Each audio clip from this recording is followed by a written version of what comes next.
ஆளாக இருக்கிற இடத்துல ஆபத்து இருக்குன்னு சொல்லுவாங்கல்ல, அதை ப்ரூவ் பண்ணக்கூடிய ஒரு ஸ்பீசிஸ் தான் அந்த பென்குயின்ஸ். இதுக்கு பார்க்கவே பக்கா கியூட்டா இருக்கும், ஒரு மாதிரி கிளம்சியா சுத்திட்டு இருக்கும். படங்கள்ல நீங்க பாத்தீங்கன்னாலே இது ஏதோ ஹோல்சமான ஒரு ஸ்பீசிஸ் மாதிரி தான் காட்டுவாங்க. ஆனா இதுகளுக்கு இன்னொரு சைடு இருக்கு. அந்த சைடு நினைச்சாலே எனக்கு பயமா இருக்குது. எந்த அளவுக்குனா 1910 to 13 வந்துட்டு ஒரு ரிசர்ச் நடத்திருக்காங்க. ஜார்ஜ் முர்ரே லெவிக் அப்படிங்கிறவர் வந்துட்டு அடலை பென்குயின்ஸ் பத்தி ஒரு ரிசர்ச் பண்ணிருக்காரு. அந்த ரிசர்ச் அப்ப அவர் அந்த பென்குயின்ஸ் பார்த்துட்டு பயங்கர ஷாக் ஆயிட்டாரு. எந்த அளவுக்கு ஷாக்னா அந்த ரிப்போர்ட்டிவே வெளியே விடல. அவர் 100 வருஷம் வந்துட்டு அந்த பென்குயின்ஸோட ஆக்டிவிட்டி எல்லாம் பார்த்து இவர் பயந்து ஐயோ இது ஹியூமன்ஸுக்கு தெரிஞ்சுன்னா கஷ்டம், யாருக்குமே இது தெரியக்கூடாது அப்படின்னு சொல்லி மறைச்சு வச்சிருந்தாரு. இப்ப ரீசெண்டா 2012 தான் வந்து அந்த ரிப்போர்ட்ஸ் வெளியே வந்திருக்கு. அப்படி அவர் என்னடா பார்த்தாரு கேட்டீங்கன்னா இந்த பென்குயின்ஸோட ஆப்போசிட் சைடு பார்த்திருக்காரு. அவர் என்ன நினைச்சிருக்காரு, இந்த பென்குயின்ஸ் எல்லாம் பாக்குற கியூட்டா இருக்குது, ஹோல்சமான அனிமல்ஸ் போல, இது என்ன பண்ணுது அப்படின்னு சொல்லிட்டு ஒரு ஹோல்சமான ரிப்போர்ட்ல விளாண்டு போயிருக்காரு.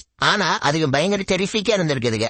அதோட டெரிட்டரிய ப்ரொடக்ட் பண்றதுக்கும் சரி, ஃபீமேல்ஸ் அட்ராக்ட் பண்றதுக்கும் சரி பயங்கரமா சண்டை போட்டுக்கணுமா, பயங்கரமா அடிச்சுக்கிறது, கண்ணை குத்திக்கிறது. ஒவ்வொரு டைம் அதுகளால தனியா சண்டை போட முடியலனா குரூப் ஒரு 4-5 பேரா போயிட்டு ஆப்போசிட் பர்சன் அடிச்சு போட்டு வந்துருமாமா. ஃபைட் கிளப் படம் மாதிரி இந்த சைடு கியூட்டா நடந்து போயிட்டு இருக்கிறதுக்கு ஆப்போசிட் சைடுல மாத்தி மாத்தி அடிச்சுக்குது. அந்த அவங்களோட மேட்டிங் ஹேபிட்ஸும் பயங்கர வித்தியாசமா இருந்திருக்குது. They force themselves on females. Some of them are homosexuals. Necrophilia இருக்கு. They're pedophiles. ஏன் இந்த கல்லு கோழிகள் கூட எல்லாம் மேட் பண்ண ட்ரை பண்ணிருக்குது. ஃபீமேல் பென்குயின்ஸ் ஒன்று குறைஞ்சது கிடையாது ஃப்ரெண்ட்ஸ். பென்குயின்ஸோட கல்ச்சர்ல வந்துட்டு இந்த கூழாங்கற்கள் பெபிள்ஸ் வந்துட்டு ரொம்ப ஃபேமஸான ஒரு விஷயம். ஈக்குவலன்டோ நம்ம ஊர் காசு மாதிரி. சோ இந்த பெபிள்ஸ்க்காக இந்த ஃபீமேல்ஸ் வந்துட்டு ப்ராஸ்டியூஷன் பண்ணுமாமா. சில டைம் வந்துட்டு they won't even mate ஆமா. நைஸா பேசுற பேசிட்டு இந்த பெபிள்ஸ் தூக்கிட்டு ஓடிடுமாமா. ஒருவேளை மேல் பென்குயின்ஸ் வந்துட்டு ஒழுங்கா அந்த நெஸ்ட் பில்ட் பண்ற அளவுக்கு கேப்பபிலிட்டி இல்லாம இருந்துச்சு அப்படின்னா ஃபீமேல்ஸ் அதை விட்டுட்டு போயிருமாமா. அண்ட் மேல்ஸ் அதே மாதிரி தான். சில டைம் எல்லாம் ஃபீமேல்ஸையுமே குழந்தைகளை விட்டு அது விட்டு போயிடும். இது பார்த்தாலும் அது கேனிபிலிசம் பிராக்டிஸ் பண்ணுது. ஒருவேளை அதுக்கு ஏதாவது டைம்ல ஃபுட் கிடைக்கல அப்படின்னா இதுலயே மாத்தி மாத்தி சாப்பிட்டுக்கலாமா. அதுகளுக்கு குழந்தை அப்படிங்கிறது பார்த்து பாவம் எல்லாம் கிடையாது. ஏதாச்சும் பெண்குயின் வந்துட்டு வீக்கா பண்ணது அப்படின்னா அது எப்படியே விட்டுட்டு இது பாட்டு போயிருமாமா. அதே மாதிரி அதுக்கு குழந்தை இல்லைன்னு வைங்களேன், அதோட கொண்டு வந்து செத்து போச்சு அப்படின்னா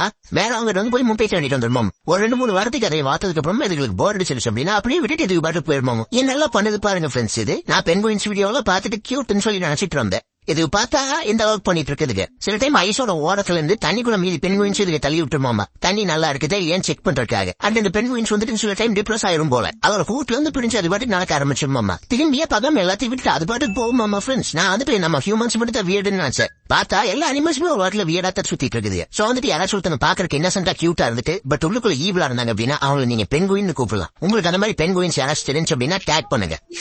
எப்படி இன்ஸ்டாகிராம் கிரியேட்டராவே மாறிட்டு இருக்கிற ஃப்ரெண்ட்ஸ் நான்.